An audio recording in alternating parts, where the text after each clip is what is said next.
A lot of Americans have concerns that big tech media companies, and Google in particular, are engaged in political censorship and bias.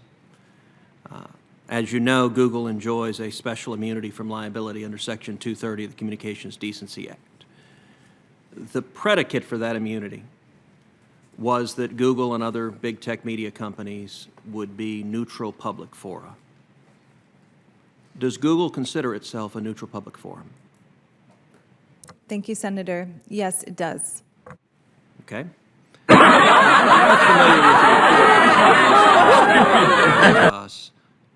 That included a whistleblower from within Google, that included videos from a senior executive at Google, and that included documents that are purportedly internal PowerPoint documents from Google. Yes, I heard about that report in industry news. Have you seen the report? No, I have not. So you didn't review the report to prepare for this hearing? It's been a busy day, and I have a day job, which is digital well-being at Google. So I'm trying to make sure I keep the trains on the sorry, tracks. this hearing is impinging on your day job. It's a great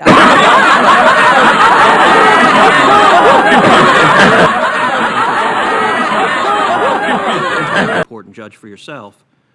There's a video from a woman, Jen Janai. It's a secret video that was recorded. Jen Janai, as I understand it, is the head of, quote, responsible innovation for Google. Are you familiar with Ms. Janai? I work in user experience, and I believe that AI group is somebody we worked with on the AI principles, but it's a big company, and I don't work directly with Jen. Do you know her or no? I do not know Jen. Okay. As I understand it, she is shown in the video saying, and this is a quote, Elizabeth Warren is saying that we should break up Google. And like, I love her, but she's very misguided. Like, that will not make it better.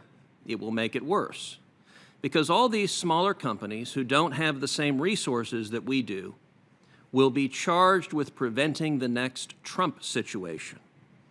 It's like a small company cannot do that. Do you think it's Google's job to, quote, prevent the next Trump situation? Thank you, Senator. I don't agree with that. No, sir. So a different individual, a whistleblower identified simply as an insider at Google with knowledge of the algorithm, is quoted on the same report as saying, Google, quote, is bent on never letting somebody like Donald Trump come to power again. Do you think it's Google's job to make sure, quote, somebody like Donald Trump never comes to power again?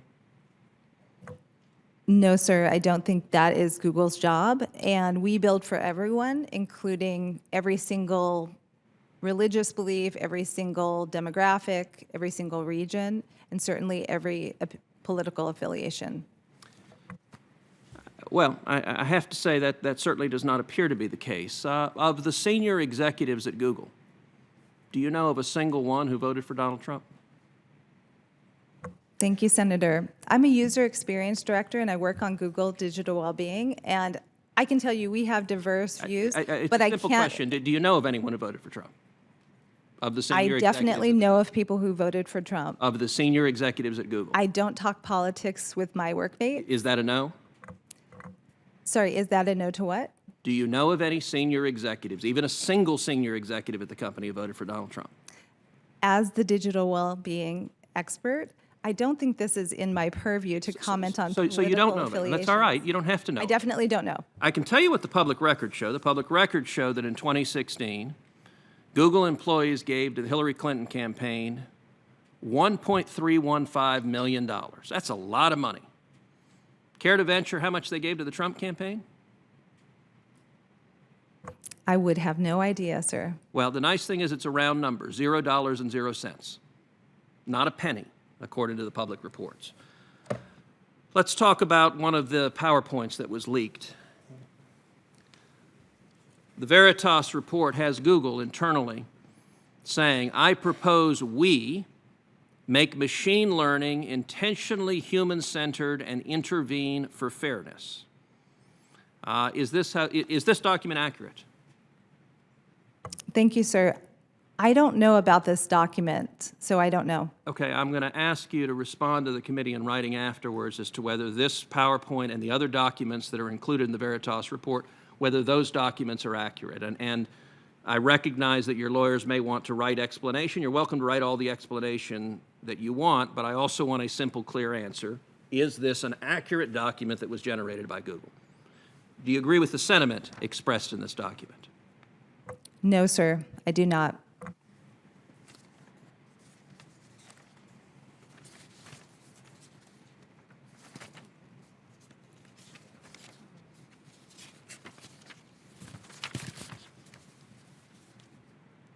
Let me read you another, also in this report. It indicates that Google, according to this whistleblower, deliberately makes recommendations if someone is searching for conservative commentators, deliberately shifts the recommendation, so instead of recommending other conservative commentators, it recommends organizations like CNN or MSNBC or left-leaning political outlets. Is that occurring?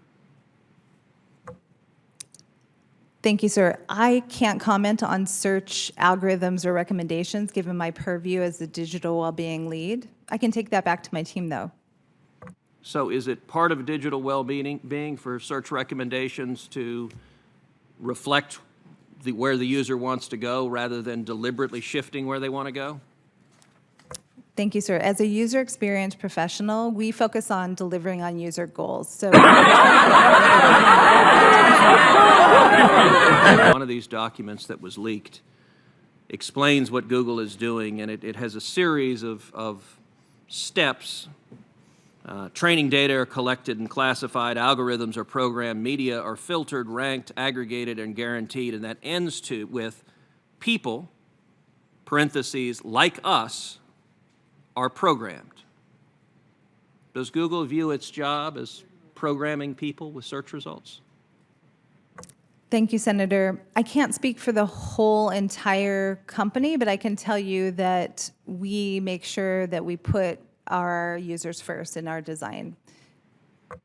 Well, I think these questions raise very serious, these documents raise very serious questions about political bias at the company. Thank you, Senator Cruz.